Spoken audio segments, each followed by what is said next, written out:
Bonjour, bienvenue sur Conscience et Réalité. Aujourd'hui, nous allons parler de ce que c'est qu'un chaman.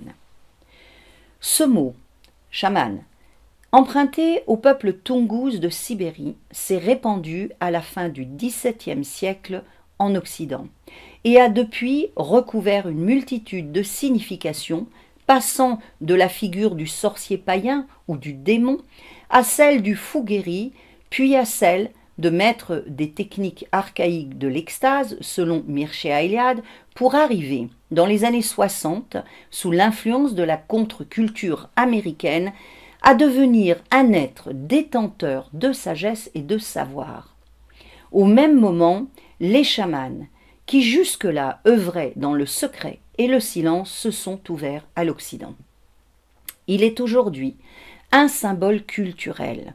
Le chaman est l'ultime gardien des connaissances sacrées ancestrales tombées dans l'oubli. L'ultime chance de se réconcilier avec les forces cosmiques ou de se concilier tout simplement les forces cosmiques. Le chaman s'inscrit dans une cosmogonie où humains et non-humains peuvent communiquer et interagir.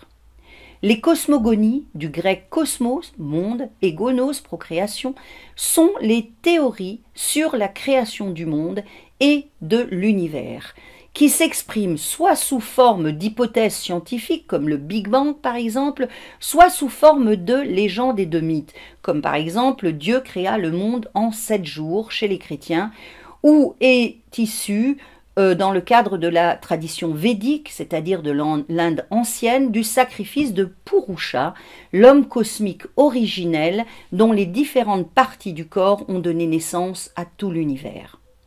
Mais revenons-en maintenant au chaman qui est un être fondamentalement pragmatique. Il n'a ni fondateur, ni doctrine, ni dogme, mais suit néanmoins une codification et un langage sous forme de rituels qui lui confèrent une légitimité. Au fil des millénaires, grâce à leur étonnante capacité de résilience, les chamans se sont adaptés à toutes les religions et à tous les régimes. On peut les rencontrer aussi bien dans les sociétés traditionnelles qu'ultra-modernisées. Mais n'est pas chaman qui veut. Il n'y a pas forcément une école de chamanisme. En effet, la personne ne peut pas décider de devenir chamane comme si elle décidait de devenir avocate. Le chaman n'a pas le choix. Ce sont les êtres qui peuplent les mondes invisibles qui jettent leur dévolu sur lui, qu'ils le veuillent ou non. Et d'ailleurs, la plupart du temps, dans les sociétés traditionnelles, celui qui est choisi donnerait tout ce qu'il a pour échapper à ce qu'il voit le plus souvent comme une malédiction.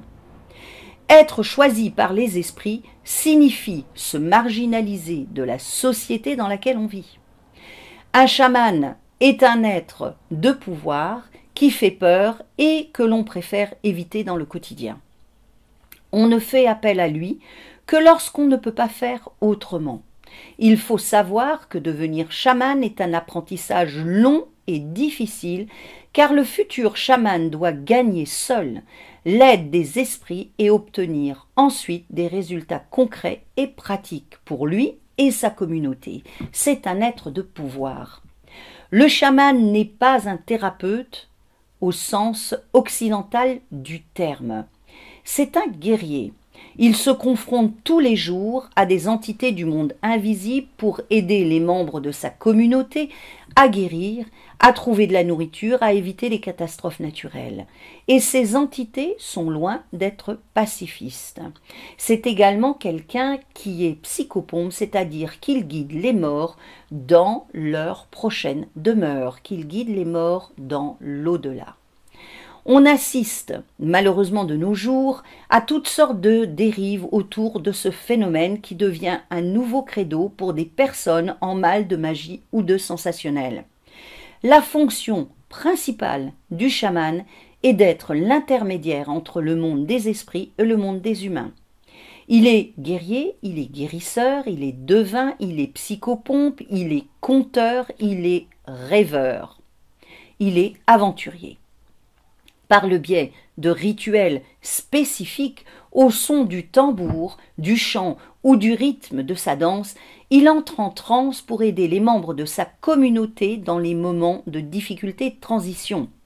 La transe, sorte d'état modifié de conscience, parfois lié à la prise de plantes hallucinogènes, lui permet de voyager dans l'au-delà et de solliciter l'aide des esprits et des alliés pour rétablir un équilibre qui a été rompu.